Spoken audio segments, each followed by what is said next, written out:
Hi viewers, welcome to our channel. ప్రస్తుతం మనతో పాటు భరద్వాజ్ గారు సీనియర్ జర్నలిస్ట్ ఉన్నారు. వారితో ఒకసారి మాట్లాడదాం. నమస్కారం సార్. నమస్తే అండి. సార్, ఇటు లోకేష్ గారిని డిప్యూటీ సీఎం చేయాలి అన్న ప్రతిపాదన అటు టీడీపీ నేతల నుంచి, కార్యకర్తల నుంచి గట్టిగా రావడం మనం చూస్తున్నాం. సో చంద్రబాబు నాయుడు గారి పైన ఒక ప్రెషర్ కూడా వాళ్ళు క్రియేట్ చేస్తున్నారు.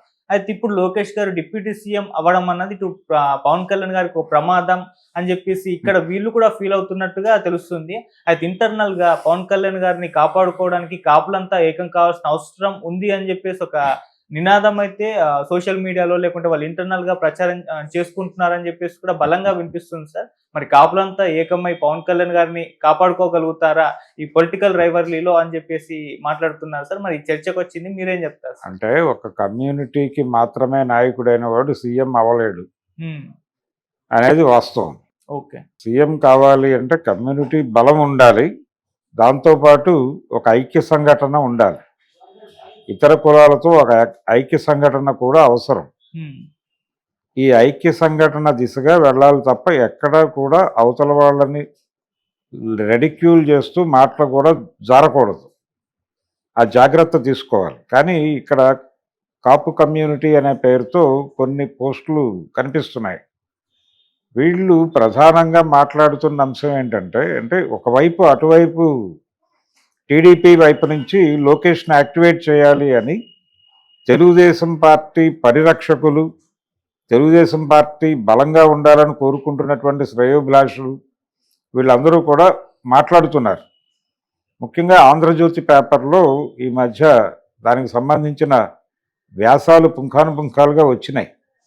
అంటే చంద్రబాబు నాయుడు గారు సెకండరీ లీడర్షిప్ను ప్రమోట్ చేయాలి, ఎందుకంటే ఆయన వయసు ఇచ్చారు.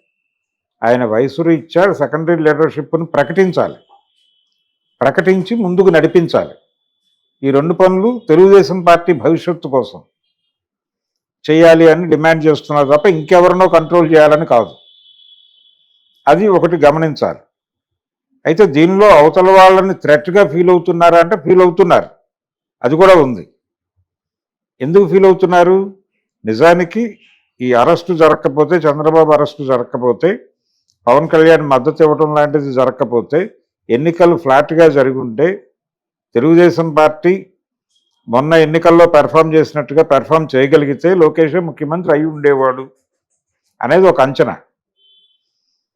ఇప్పుడు కాలేకపోయాడు. ఎందుకు కాలేకపోయాడు అంటే కాలేని పరిస్థితి ఉంది. ఇప్పుడు కాపు కమ్యూనిటీ పేరుతో వాళ్ళు పోస్ట్ చేసిన పోస్టుల్లో ఒక కీలకమైన పోస్ట్ ఏంటంటే, ఆ రోజున నోరు తెరిస్తే వైసీపీ వాళ్ళు లోపలేస్తున్నటువంటి సందర్భంలో మీ వైపు నిలబడి, మీకోసం నిలబడి, జనంలోకి వెళ్ళి మీ విషయాన్ని జనాలకి కన్వే చేసినటువంటిది పవన్ కళ్యాణ్. అది వాస్తవమే. ఆయన ఆ రోజున అరెస్ట్ అయిన రోజున ఎవరు టీడీపీలో ఉన్నటువంటి నాయకులే మాట్లాడటానికి మొహమాట పడుతున్నటువంటి సందర్భంలో ఈయన జైలుకు వెళ్ళి ములాఖత్తు పెట్టి బయటకు వచ్చి మీడియాతో మాట్లాడి, ఆ తర్వాత అక్కడి నుంచి వారాహి యాత్ర చేసి జనంలోకి విషయాన్ని తీసుకెళ్ళటం అనే కార్యక్రమం చేయటం ద్వారా ఆయన తెలుగుదేశం పార్టీ కింది శ్రేణి కాడర్ మనసులు చూరగొన్నాడు. అది వాస్తవం. ఆ కండిషన్ ఏర్పడటంతో ఇప్పుడు ఈ కూటమి నిర్మాణంలో కూడా ఆయన క్రియాశీలక పాత్ర పోషించినట్టుగా మనకి మొత్తం పిక్చర్ ఒకసారి రివీల్ చేసుకుంటే అర్థమవుతుంది. అంటే వెరీ ఫస్ట్ డే ఆయన ఈ అరెస్ట్ కంటే చాలా ముందు నుంచే టీడీపీతో కలిసి ప్రయాణం చేయాలి, వైసీపీకి వ్యతిరేకంగా ఒక బలమైన ఐక్య సంఘటన కావాలి అని పదే పదే డిమాండ్ చేసినవాడు పవన్ కళ్యాణ్. ఆయన లెఫ్ట్తో ఎన్నికల్లోకి వెళ్ళి పరాభవం పొందిన తర్వాత ఆయనకు తెలుగుదేశం పార్టీతో సయోధ్య కోసం ప్రయత్నం చేస్తూ చంద్రబాబు నాయుడిని విడిగా 2 సార్లు కలిసి ఒక రూట్ మ్యాప్ ఇవ్వమని భారతీయ జనతా పార్టీ నాయకత్వాన్ని కోరాడు. అయితే భారతీయ జనతా పార్టీ నాయకత్వం అప్పుడు వ్యూహాత్మకంగా డినై చేసింది. డినై చేసి సోము వీర్రాజు గారు భీమవరంలో మాట్లాడుతూ, మేము భారతీయ జనతా పార్టీగా వైఎస్ఆర్సీపీకి టీడీపీకి సమాన దూరంలో ఉండాలని అనుకుంటున్నామని ఒక విధాన ప్రకటన చేశాడు ఆయన. ఏది ఈయన రూట్ మ్యాప్ ఇవ్వమని అడుగుతున్న టైంలోనే. సో ఇది అవదేమో అని అనుకున్నారు వాళ్ళు. వైసీపీతో పెడతారేమో అని ఒక స్పెక్యులేషన్. లేదు, వాళ్ళు విడిగా పోటీ చేస్తారు, విడిగా పోటీ చేసిన నష్టమే అని ఒక గొడవ. రాజకీయంగా అలా కాకుండా ఉండాలి, ముఖాముఖి పోటీ అయితే బాగుంటుందని చంద్రబాబు అనుకుంటూ భారతీయ జనతా పార్టీని కూటమిలోకి తీసుకొచ్చేటువంటి బాధ్యత తనకి తానై పవన్ కళ్యాణ్ చేతిలో పెట్టేసినట్టుగా మనకి అప్పటి సన్నివేశాలన్నీ చూస్తే కనిపిస్తుంది. సో అలా టోటల్గా కూటమి డిజైనింగ్లో పవన్ కళ్యాణ్ కీలకంగా వ్యవహరించడం అనేది కూడా లోకేష్ను ముఖ్యమంత్రిగా ప్రకటించలేని పరిస్థితికి చంద్రబాబును నెట్టేయడానికి కారణంగా మారింది. ఇది టోటల్ సినిమా. అప్పుడు ఓకే, ఈ పెయిన్ ఉంది తెలుగుదేశం క్యాడర్లో, తెలుగుదేశం శ్రేయోభిలాషుల్లో ఈ పెయిన్ కనిపిస్తోంది. చంద్రబాబు గారి వయసు పెరుగుతోంది, ఆయన సెకండరీ లీడర్షిప్ను లీడ్ రోల్లోకి తీసుకొచ్చి గైడ్ చేయాలి, లేకపోతే పార్టీ ఏమైపోతుంది, రేపు పొద్దున ఏదైనా జరగరానిది జరిగితే పార్టీ భవిష్యత్తు అంధకారం అయిపోయే ప్రమాదం ఉంది, ఈ లెవెల్లో మాట్లాడుతున్నారు. రెండోది, చాలా పరిశీలించటం మాత్రమే కాదు, ఇక్కడ కొట్టొచ్చినట్టు కనిపిస్తున్నటువంటి ఒక దృశ్యం ఏంటంటే 2014లో తెలుగుదేశం పార్టీ అధికారంలోకి వచ్చినప్పుడు లోకేష్ ప్రమేయం విజిబుల్గా ఉండేది. ఇప్పుడు లోకేష్ ప్రమేయం విజిబుల్గా కనిపించటం లేదు. ఎక్కడ ఆయన కనిపించట కానీ వినిపించట కానీ ఏమీ చేయటం లేదు. ఆయన అజ్ఞాతంగా ఏవో యాక్టివిటీస్ చేస్తూ ఉండుండొచ్చు, ఆయన పూర్తిగా తాడు వదిలేశాడని నేను అనుకోను, కానీ విజిబుల్గా లేదు. ఈ విజిబుల్గా లేకపోవడం అనేది కూడా క్యాడర్ని కొంచెం గందరగోళపరుస్తున్నటువంటి సందర్భం. ప్రతిదానికి పవన్ కళ్యాణ్ ప్రామినెన్స్ పెరుగుతోందేమో, అటువైపు ఇంకా ఎక్కువ డిపెండ్ అవుతున్నామేమో, ఇది ఇంకేదైనా ప్రమాదానికి దారితీస్తుందేమో అనేటువంటి ప్రచారం కూడా ఇంటర్నల్గా జరుగుతోంది అక్కడ. ఈ జరుగుతున్నటువంటి సందర్భంలో దీన్ని హ్యాండిల్ చేయటం కోసం వీళ్ళు ఈ రకమైనటువంటి ప్రచారం ముమ్మరం చేయాలి అని అనుకుని ఉండొచ్చు. కానీ ఈ కాపు కమ్యూనిటీ అనేటువంటి గ్రూపే టోటల్గా కాపు కమ్యూనిటీనా కాదా అనేది అనుమానమే.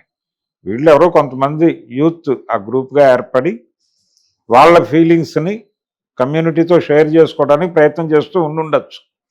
కానీ మనకి ఎన్నికల్లో విజయం సాధించి ముందుకెళ్ళినటువంటి ఏ నాయకుడు కూడా, ఈవెన్ ఎన్టీ రామారావు గారు కూడా కేవలం కమ్మకుల నాయకుడిగా మాత్రమే ఆయన ఎన్నికల్లో గెలుపు సాధించారనేది తప్పు. ఆ జ్ఞానం ఆయనకుంది.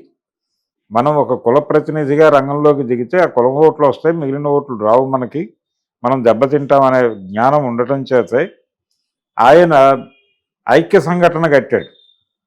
ఆయన సినిమా రంగంలో ఉన్నప్పటి నుంచి ఆయన నిర్మాతల్లో కాపులు ఉన్నారు, బీసీలు ఉన్నారు. మిద్దె జగన్నాథరావు గారు లాంటి బీసీలు ఉన్నారు, బిఏ సుబ్బారావు లాంటి కాపులు ఉన్నారు ఆయన నిర్మాతలు. పైగా ఆయన్ని ఇండస్ట్రీలో ఆయన రైజ్కి దోహదపడిన వారు కాపులే.